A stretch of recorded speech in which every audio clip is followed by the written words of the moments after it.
Welcome to waves media Telugu.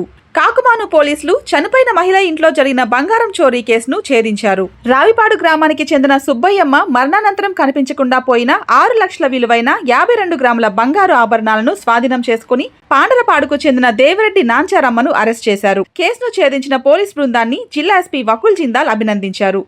Subbayamma అనే ఆవిడ తన తమ్ముడు దేవిరెడ్డి సుబ్బారావు చనిపోయాడని చెప్పేసి ఇన్ఫర్మేషన్ రాగా పాండ్రపాడు కాకుమాన మండలంకి వెళ్ళి ఆ అంత్యక్రియలకు హాజరై మరుసటి రోజు ఈమె చనిపోతుంది. ఈమె చనిపోయిన తర్వాత ఆమె శరీరం మీద బంగారం మాయమవుతుంది. తర్వాత ఈ విషయాన్ని వాళ్ళ బంధువులకు తెలియజేయగా ఆ మనవడు వెంకటేష్ తన నానమ్మను తీసుకొచ్చి అంత్యక్రియలు చేస్తారు.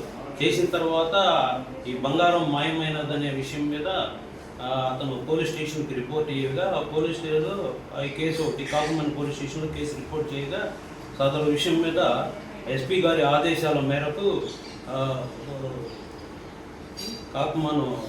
కాకుమాన్ ఎస్ఐ గారు, పత్తిపాడు సిఐ గారు ఈ కేసుని దర్యాప్తు చేసి ఈ కేసులో ముద్దాయి అయిన నాంచారమ్మను బైపాస్ వద్ద అరెస్ట్ చేసి ఆమె దగ్గర నుంచి 52 గ్రాముల బంగారాన్ని 6 లక్షల విలువైన 52 గ్రాముల బంగారాన్ని స్వాధీనం చేసుకున్నారు.